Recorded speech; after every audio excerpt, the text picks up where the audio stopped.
ನಮಸ್ಕಾರ ರೀ. ನಮ್ಮಲ್ಲಿ ನಮ್ಮ ಊರಿನ ಪಂಚಾಯತಿ ಬದಲ ನಾನು ತಿಳಿದಂಥ ವಿಷಯಗಳು ಹೇಳಬೇಕತ್ತನು. ಅದು ಸರಿಯೋ ತಪ್ಪೋ ಅಭಿಪ್ರಾಯ ನಿಮಗೆ ಬಿಟ್ಟಿದ್ದು. ಅದು ಸರಿ ಐತಂದ್ರೆ ಸರಿ ಅಂತ ಹೇಳ್ರಿ, ಇಲ್ಲಾಂದ್ರೆ ತಪ್ಪೈತಪ್ಪ, ನೀವು ಮಾತಾಡಿದ್ದು ತಪ್ಪೈತಿ ಅಂತ ಹೇಳ್ರಿ, ನಾನು ತಪ್ಪು ನಾನು ತಿದ್ಕೋತೀನಿ. ನಾನು ನೋಡಿದ್ದೇನಪ್ಪ ಅಂದ್ರೆ, ಎಷ್ಟೋ ಅನುದಾನಗಳು ಬರ್ತೈತಿ ಪಂಚಾಯತಿಗೆ, ಜನರಿಗೆ ಮುಟ್ಟಿಸುವಂಥ ಅನುದಾನಗಳು ಬರ್ತೈತಿ. ಅನುದಾನ ಕರೆಕ್ಟಾಗಿ ತಲುಪ್ತೈತಿ. ರಿಕಾರ್ಡ್ ಫೈಲ್ಗಳು ರೆಡಿ ಮಾಡ್ತಾರೆ, ಕರೆಕ್ಟಾಗಿ ಫೈಲ್ಗಳು, ಯಾವ್ಯಾವ ಫೈಲ್ಗಳು ಎಷ್ಟೆಷ್ಟು ಅನುದಾನಕ್ಕೆ ಎಷ್ಟು ಫೈಲ್ಗಳು ರೆಡಿ ಮಾಡಬೇಕು, ಎಷ್ಟು ಜಾಬ್ ಕಾರ್ಡ್ಗಳು ರೆಡಿ ಮಾಡಬೇಕು, ಎಲ್ಲ ಕರೆಕ್ಟಾಗಿರ್ತೈತಿ. ಕೆಲಸನೂ ಆಗಿರ್ತಾವೆ, GPS ಆಗಿರ್ತೈತಿ. ಆ ಕೆಲಸ ಸಕ್ಸಸ್ ಆಗಿ ಆ ಬಿಲ್ಲು ಜಮಾ ಆಗಿರ್ತೈತಿ. ಆದ್ರೆ ಆ ಬಿಲ್ ಜಮಾ ಆಗಿದ್ದು ಎಲ್ಲಿ ಹೋಗ್ತೈತೋ ಗೊತ್ತಿಲ್ಲ. ಕೆಲಸ ಫೈಲ್ಗಳು ಕರೆಕ್ಟಾಗಿ ಯಾರ ಅಧಿಕಾರಿಗಳು ಚೆಕ್ ಮಾಡಿದ್ರು ಕರೆಕ್ಟಾಗಿ ಎಲ್ಲ ಇರ್ತೈತಿ, ಪ್ರೂಫ್ ಕರೆಕ್ಟಾಗಿ ತೋರಿಸ್ತಾರೆ. ಮತ್ತು ಯಾರು ಎಲ್ಲಿ ಕೆಲಸನೂ ಆಗಿರಂಗಿಲ್ಲ, ಯಾರ ಅಕೌಂಟಿಗೆ ₹1 ಜಮಾನೂ ಆಗಿರಂಗಿಲ್ಲ. ಈ ಕೆಲಸ ಮಾಡಿದವ್ರ ಅಕೌಂಟಿಗೆ ಜಮಾ ಆಗಿರಂಗಿಲ್ಲ. ಎಲ್ಲಿದು ಅಲ್ಲಿದು ಕೂಲಿ ಗೀಲಿ ಮಾಡಿ ಏನೋ ಒಂದು ಶಡ್ಡು ಏನೋ ಒಂದು ಮಾಡ್ಕೊತಿರ್ತಾರೆ. ಅವ್ರ ಅಕೌಂಟಿಗೆ ₹1 ಜಮಾ ಆಗಿರಂಗಿಲ್ಲ. ಕೆಲಸ ಆಗಿ ಎಷ್ಟು ವರ್ಷ ಆಗಿರ್ತದೆ ಕೆಲವು ₹1 ಜಮಾ ಆಗಿರಂಗಿಲ್ಲ. ಇನ್ನು ಎಲ್ಲದರನ್ನು ಚೆಕ್ ಮಾಡೋಕೋದ್ರೆ ಇವರು ಆ ಥರ ಕೆಲಸ ಮಾಡ್ತಾರಪ್ಪ ಅಂದ್ರೆ ಪ್ರತಿಯೊಂದು ಟೆಕ್ನಾಲಜಿ ಯೂಸ್ ಮಾಡ್ಕೊಂಡಿರ್ತಾರೆ. ಎಷ್ಟು ಫೈಲ್ಗಳು ರೆಡಿ ಮಾಡಬೇಕು, ಎಷ್ಟು ಫೈಲ್ಗಳನ್ನ ಯಾವ ರೀತಿ ಅದನ್ನು ಕನ್ಫರ್ಮ್ ಮಾಡಬೇಕು, ಎಷ್ಟು ಕೆಲಸ ಯಾವ್ಯಾವ ಕೆಲಸ ಎಷ್ಟೆಷ್ಟು ಮಾಡಬೇಕು, ಎಲ್ಲ ಫೈಲ್ಗಳು ರೆಡಿಯಾಗಿರ್ತಾವೆ. ಮೇಲೆಲ್ಲ ಕರೆಕ್ಟ್ ತೋರಿಸ್ತೈತಿ, ಇಷ್ಟು ಕೆಲಸ ಆಗೈತಿ ಈ ಊರಾಗ, ಇಷ್ಟು ಫೈಲ್ಗಳು ಬಂದಾವು, ಇಷ್ಟು ಈ ಅನುದಾನಕ್ಕೆ ಇಷ್ಟು ದುಡ್ಡು ಇಷ್ಟು ಹೋಗೈತಿ, ಎಲ್ಲ ಖರ್ಚಾಗಿರ್ತೈತಿ. ಎಲ್ಲ ಖರ್ಚು ಹಾಕಿರ್ತಾರೆ, ಎಲ್ಲ ಬಿಲ್ ತೆಗೆದಿರ್ತಾರೆ. ಆದರೆ ಕೆಲಸ ಯಾವ್ಯಾವ ಜಾಗದಾಗ ಏನೇನಾಗಿರ್ತಂತ ಗೊತ್ತಿಲ್ಲ. ಮತ್ತು ಜನ ಕೆಲಸ ಮಾಡಿರುವಂಥ ಅನುದಾನದಲ್ಲಿ ₹1 ದುಡ್ಡು ಜಮಾ ಆಗಿಲ್ಲ. ಮತ್ತು ಕರೆಕ್ಟಾಗಿ ತೋರಿಸ್ತಾರೋ ದುಡ್ಡು ಎಲ್ಲಿ ಹೋಗ್ತತಿ. ಇದ್ರ ಬಗ್ಗೆ ಯಾಕಂದ್ರೆ ಇದು ಯಾರಾದ್ರೂ ಚೆಕ್ ಮಾಡಿದ್ರು ಪಂಚಾಯತಿ ಬಂದು ಯಾವ್ದಾರು ಅವ್ರು ಪ್ರಶ್ನೆ ಮಾಡಿದವ್ರಿಗೆ ಕರೆಕ್ಟ್ ಪ್ರೂಫ್ ತೋರಿಸ್ತಾರೆ. ಇಷ್ಟು ಆಗೈತಿ, ಇಷ್ಟು ಕೆಲಸ ಮಾಡಿದೀವಿ ರೀ, ಇಷ್ಟು ಆಗೈತಿ, ಯಾರ ಬಗ್ಗೆ ತೆರೆ ಕೆಡಿಸ್ಕೊಳಕ್ಕೆ ಹೋಗ್ಬೇಡ್ರಿ ಸರ ಅಂತದ್ದು ಮೇಲೆ ಅಧಿಕಾರಿಗಳು ಕೂಡ ಸಂಪರ್ಕ ಇರ್ತೈತಿ.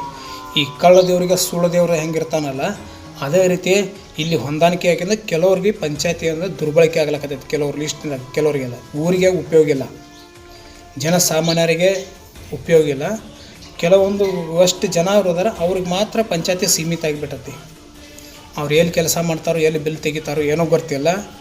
ಅದಕ್ಕೆ ಈ ಉದ್ದೇಶವಾಗಿ ಇವ್ರ ತಪ್ಪನ್ನು ಯಾವ ರೆಕಾರ್ಡ್ ಕರೆಕ್ಟಾಗಿ ತೋರಿಸ್ತಾರೆ. ಅದಕ್ಕೆ ಪ್ರತಿಯೊಬ್ಬರು ಕೆಲಸ ಮಾಡ್ಕೊಂಡಿರ್ತಾರೆ ಪಂಚಾಯತಿ ಕೆಲಸಗಳು. ನಿಮ್ಮ ಬಿಲ್ ಜಮಾ ಆಗೈತೆ ಇಲ್ಲೋ, ನಿಮ್ಮ ಕೆಲಸ ಆಗಿದ್ರು ನಿಮ್ಮ ಬಿಲ್ ಯಾಕೆ ಜಮಾ ಆಗಿಲ್ಲ ಅನ್ನೋದಕ್ಕೆ ಇದಕ್ಕೆ ಕಾರಣಗಳು ನೀವು ಕೇಳ್ರಿ. ಬಂದು ಯಾರ ಮುಂದೆ ಕೇಳ್ತೀರಪ್ಪ ಅಂದ್ರೆ ಪಂಚಾಯತಿಯಾಗ ಕೇಳಬೇಡ್ರಿ, ಯಾವ ಹಿರಿಯರಿಗೆ ಕೇಳಕ್ಕೆ ಹೋಗ್ಬೇಡ್ರಿ. ಇದಕ್ಕೆ ಅಂಥೇಳಿ ಕೆಲವೊಂದು ಅಧಿಕಾರಿಗಳು ಬರ್ತಾರೋ, ಕೆಲವೊಂದು ಅದಕ್ಕೆ ಸಂಬಂಧಪಟ್ಟ ಮಂತ್ರಿಗಳು ಬರ್ತಾರೋ, ಕೆಲವೊಂದು ತಾಲೂಕಾ ಜಿಲ್ಲಾ ಬಾಗಲಕೋಟೆ ಕೆಲವೊಂದು ಅಧಿಕಾರಿಗಳು ಆಗಮಿಸ್ತಾರೆ. ಯಾವಾಗ ಆಗಮಿಸ್ತಾರೋ ಏನು ಅಂತ ಗೊತ್ತಿಲ್ಲ, ಒಟ್ಟು ಆಗಮಿಸ್ತಾರೋ ಆ ಸಂದರ್ಭದಾಗ ಬಂದ ನೀವು ಕೇಳ್ರಿ. ಯಾಕಂದ್ರೆ ಅವ್ರು ಬಂದಾಗ ಅವ್ರು ಕರೆಕ್ಟಾಗಿ ಅವ್ರು ಪ್ರೂಫ್ ತೋರಿಸ್ತಾರೆ. ಅವರು ಇಷ್ಟು ಕೆಲಸ ಮಾಡಿದ್ವಿ, ಇಷ್ಟು ಆಗೈತೆ ರೀ, ಇಷ್ಟು ಜನರಿಗೆ ನಾವು ಕೆಲಸ ಮಾಡಿದ್ವಿ ಅಂತ ಕರೆಕ್ಟಾಗಿ ಬಿಲ್ ಜಮಾ ಆಗಿದ್ವಿ ಎಲ್ಲ ಅವ್ರ ಕಡೆ ರೆಕಾರ್ಡಿಂಗ್ ಇರ್ತೈತಿ. ರೆಕಾರ್ಡ್ ಫೈಲ್ಗಳು ಇರ್ತಾವೆ, ನಿಮ್ಮ ಕಡೆ ಏನೂ ಇರೋಂಗಿಲ್ಲ.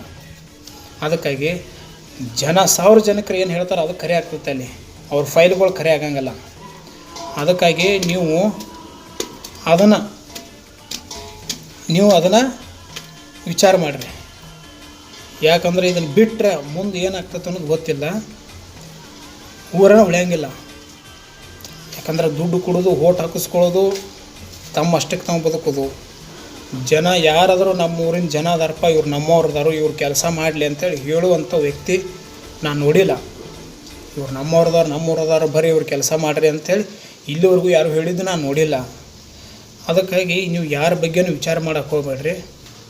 ಅಧಿಕಾರಿಗಳ ಮುಂದೆ ಅವ್ರು ಹೆಂಗೆ ಕರೆಕ್ಟಾಗಿ ಫೈಲ್ಗಳೆಲ್ಲ ಪ್ರೂಫ್ ತೋರಿಸ್ತಾರೋ, ನಿಮ್ಮ ಮನಸ್ಸಿನಲ್ಲಿ ನೀವು ಕೆಲಸ ಮಾಡಿದಿರುವಂಥ ಬಿಲ್ ಜಮಾ ಆಗಿಲ್ಲ, ಅವು ಎಲ್ಲ ಬಂದು ನಿಮಗೆ ಗೊತ್ತಿರ್ತೈತಿ ಎಷ್ಟು ಜಮಾ, ನಮ್ಮ ಬಿಲ್ಲ ಜಮಾ ಆಗಿಲ್ಲ ಅನ್ನೋದು ಸುದ್ದಿ ಐತಿ ಎಲ್ಲರದು. ನೀವು ಅದನ್ನು ಬಂದಲ್ಲಿ ಸಾಕ್ಷಿ ಹೇಳ್ರಿ. ಹೇಳೋದ್ರಿಂದ ಹಿರಿಯ ಅಧಿಕಾರಿಗಳು ಅದಕ್ಕೆ ಕ್ರಮ ತಗೋತಾರೆ. ಅವ್ರಿಗೇನಾಕತಿ, ಅವ್ರು ಯಾರ್ಯಾರು ಹಣೆಬಾರ ಏನೇನು ಇರ್ತೈತೋ ಅದಾಗ್ತೈತಿ. ಅದಕ್ಕಾಗಿ ಒಬ್ಬರು ಜವಾಬ್ದಾರಿ ಸ್ಥಾನದಲ್ಲಿರುವಂಥ ಒಬ್ಬ ವ್ಯಕ್ತಿ ಜನರಿಗೋಸ್ಕರ ಕೆಲಸ ಮಾಡಬೇಕು. ಅದು ಬಿಟ್ಟು ವೈಯಕ್ತಿಕವಾಗಿ ಅಧಿಕಾರಿಗಳನ್ನ ದುರ್ಬಳಕೆ ಮಾಡ್ಕೊಳ್ಳುವಂಥ ಕೆಲಸ ಮಾಡ್ತಿರಲ್ಲ, ಅದು ಮಾಡೋಕ್ಕೆ ಹೋಗಬೇಡ್ರಿ. ನಿಮಗೆ ಗೊತ್ತೈತಿ, ನೀವು ಎಲ್ಲರಿಗೂ ಫೋನ್ ಹಚ್ಬೋದು, ಎಲ್ಲ ಅಧಿಕಾರಿಗಳ ಪರಿಚಯದವರು, ನೀವು ಎಲ್ಲೆಲ್ಲಿ ಫೋನ್ ಹಚ್ಚಿ ಯಾರ್ಯಾರನ್ನ ಸಮಾಧಾನ ಮಾಡ್ಬೇಕು ಎಲ್ಲ ನಿಮ್ಗೆ ಗೊತ್ತೈತಿ. ಆ ಉದ್ದೇಶ ಇಟ್ಕೊಂಡು ನೀವು ಅಧಿಕಾರಿಗಳನ್ನ ದುರ್ಬಳಕೆ ಮಾಡ್ಕೋತೀರಿ ಅನ್ನೋದು ಗೊತ್ತೈತಿ. ಯಾಕಂದ್ರೆ ನೀವು ಕರೆಕ್ಟ್ ಲೆವೆಲ್ ಮೇಂಟೈನ್ ಮಾಡೋರು. ನೀವು ಸಾಮಾನ್ಯ ಜನರ ಜೊತೆ ಮಾತಾಡಿದ್ರೆ ನಿಮ್ಗೆ ಒಬ್ಬರು ಹೋಗ್ಕತಿ, ಸಾಮಾನ್ಯರ ಜನರು ಸಂಘ ಮಾಡಿದ್ರೆ ನಿಮಗೆ ಟ್ಯಾಲೆಂಟ್ ಕಮ್ಮಿ ಆಕತಿ. ನೀವು ವರ್ಚಸ್ಸು, ನಿಮ್ಮ ಲೆವೆಲ್ಲು, ನಿಮ್ಮ ಟ್ಯಾಲೆಂಟು ಅದೇ ರೀತಿ ಕೆಲಸ ಮಾಡಿರಿ ಊರಾಗ. ಯಾಕಂದ್ರೆ ನಾನು ನಿಮ್ಮ ಮನಸ್ಸಿಗೆ ನೋವಾಗ್ಬೋದು, ನೋವಾಗಲಿ ಇನ್ನೊಬ್ಬರ ಮನಸ್ಸಿಗೆ ನೋವಾಗಲಿ ಅಂತೇಳಿ ನಾನು ಮಾತಾಡಿಲ್ಲ. ನನ್ನ ನೋಡಿದ್ರು ನಾನು ಸತ್ಯ ನಾನು ಹೇಳಕತ್ತೀನಿ. ಅದ್ರಾಗ ನಿಮ್ಗೆ ಜನರ ಮೇಲೆ ಆಸಕ್ತಿ ಇದ್ರೆ ಕೆಲಸ ಮಾಡಿರಿ. ಯಾರ್ಯಾರು ಬಿಲ್ ಉಳ್ದತಿ ಕರೀರಿ, ಅವ್ರಿಗೆ ಬಿಲ್ ಹಾಕಿ ಕೊಡುವಂಥ ಕೆಲಸ ಮಾಡಿರಿ. ಇಲ್ಲಾಂದರೆ ಯಾಕಂದರೆ ಇವತ್ತು ಒಬ್ಬ ಅಧಿಕಾರಿ ದಾರಿ ತಪ್ತಾನಪ್ಪ ಅಂದ್ರೆ ಕಾರಣ ಅವಂದಲ್ಲ, ಅವಂದು ತಪ್ಪಿರಂಗಿಲ್ಲ, ನಮ್ಮಲ್ಲಿ ಹಿರಿಯರಿಗೆ ತಪ್ಪಿರ್ತೈತೆ. ಅದು ನಾವು ಅವ್ರು ವೈಯಕ್ತಿಕವಾಗಿ ಅವ್ರನ್ನ ಯೂಸ್ ಮಾಡ್ಕೊಳಕತ್ತಿದ್ರೆ ಅವ್ರು ತಪ್ತಾರೆ. ಅಲ್ಲಿ ಅವ್ರಿಗೊಂದು ಸ್ವಲ್ಪ ನಿಮಗೊಂದು ಸ್ವಲ್ಪ ಮುಗಿದು ಹೋಯ್ತು. ಊರಲ್ಲಿ ಏನು ಬೇಕಾದ್ರೆ ಬೈಕೊತ ಹೋಗಲಿ ಅವರು. ಈ ರೀತಿ ಮಾಡೋಕ್ಕೆ ಹೋಗಬೇಡ್ರಿ. ಯಾಕಂದ್ರೆ ನಾಳೆ ಪ್ರತಿಯೊಂದು ನೀವು ಉತ್ತರ ಕೊಡಬೇಕಾಕತಿ. ಯಾರೂ ಕೇಳಂಗಿಲ್ಲ ನಿಮ್ಮನ್ನು. ನಮ್ಗೆ ಯಾಕೆ ಬೇಕಪ್ಪ ಅನ್ನೋ ಅವ್ರವ್ರ ಮನೆಗೆ ಅವ್ರು ಇರ್ತಾರೆ, ಯಾರೂ ಕೇಳಂಗಿಲ್ಲ. ಕೇಳುವಂಥವ್ರು ಒಬ್ರು ಬರ್ತಾರೆ. ಕರೆಕ್ಟ್ ನೀವು ಎಷ್ಟು ವರ್ಷ ಇದ್ದೀರಿ, ಅಧಿಕಾರಿಗಳು ಎಷ್ಟು ವರ್ಷ ಕೆಲಸ ಮಾಡಿದ್ರು, ಪ್ರತಿ ಒಂದೊಂದು ತಿಂಗಳದು ಒಂದೊಂದು ಇಷ್ಟು ಯಾವ ಅನುದಾನ ಎಷ್ಟು ಬಂತು, ಎಷ್ಟು ಎಲ್ಲ ಒಂದು ಲೆಕ್ಕ ಕೊಡಬೇಕಾಕತಿ. ಕೊಡಬೇಕು. ನೀವು ಏನು ಬೇಕಾದ ಪ್ರೂಫ್ ತೋರಿಸ್ರೂ ನಡೆಯಂಗಿಲ್ಲ. ಅದಕ್ಕೆ ಪ್ರೂಫ್ಗಳು ಬೇರೆ ಇರ್ತಾವೆ, ಜನರ ಕಡೆ ತೋರಿಸ್ತಾರೆ. ದಯಮಾಡಿ